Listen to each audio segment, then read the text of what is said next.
almost all the analysts are saying that the debt crisis is over, while the Europe is trying to control the fiscal deficit and took tough measures. Austerity is the name of the game in Europe. But you say that this is not quite over, and it will be, the next shock in the future. Why can you say so? I think that one of the problems is that the policies, partly of the American government, are laying the foundation for a crisis in the future. Simply staggering amounts of additional government debt, new money creation, and at some point you have to pay for this. There's a cause and there's effect, just as we saw with the current financial crisis. And excessive deficit financing is laying the foundation for another crisis in the future.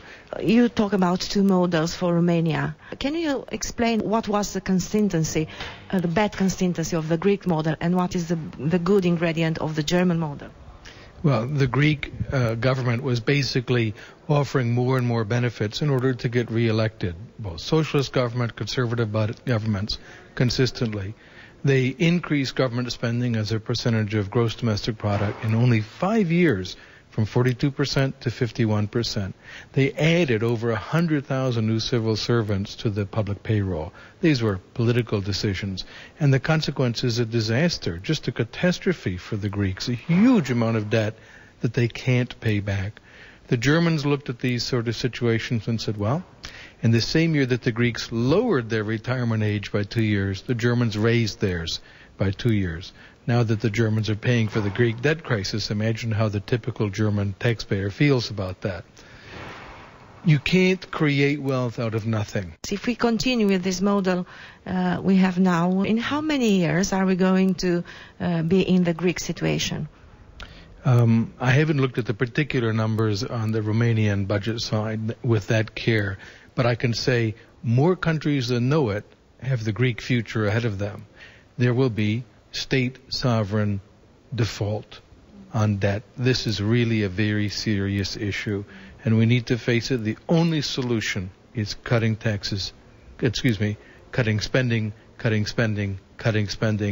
I also think some onerous taxes should be cut as well.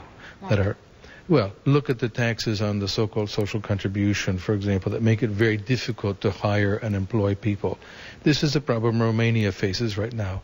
How can we sell it to IMF, and how can we put it together in the austerity concept? In terms of negotiating with the IMF, it has to be in the context of an entire budget policy, which means not merely random cuts or even across-the-board cuts.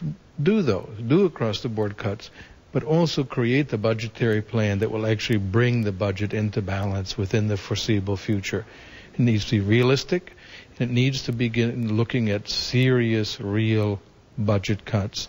In addition, a part of that should be to take some of the current state industries and state enterprises that are consuming taxes, move them into the private sector, let them be reorganized in a more efficient way, so they'll begin paying taxes. How can you sell the changes in the labor code with this social pressure from the unions we are facing right now? Well, one of the points is you're going to find someone who already has a job says, hey, I want to make it harder for me to lose my job. But think about the person who doesn't have a job. That's a very serious issue. Those voices need to be heard as well, and they're not being represented by the labor unions. Namely, there needs to be a kind of union of the unemployed to make their voices heard as well. They would like to be able to get a job.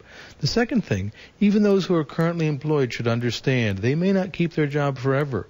They'd like to have a labor market that would make it possible to get another job, a better paying job, or at least some job, rather than being unemployed. This can be done. There are a variety of countries that have instituted more flexible labor market regulations, and it's absolutely clear unemployment falls as a consequence when the labor markets are more flexible and you lower the cost of hiring people. You say that we are gambling with the future. You called it a Ponzi scheme, gigantic Ponzi scheme. Well, a Ponzi scheme is really the way in which most of the state pension systems are financed. It's like a pyramid. The base of the pyramid has to get wider and wider and wider. But look at what is happening in all the European countries. Romania, very strongly, the base is going to be getting smaller and smaller because the birth rate is not high enough. The consequence is on the unfunded pay-as-you-go system, there's not the resources to pay. They're paying out now to current retirees who might feel good about it. But the consequence is that young people paying in today can anticipate getting nothing, zero return. A young Romanian today putting money into the state pension system should understand they may as well flush it down the toilet. There needs to be instead a system where they can put their money aside, save something, and it will actually be there for them. It'll be invested in the economy, generating wealth.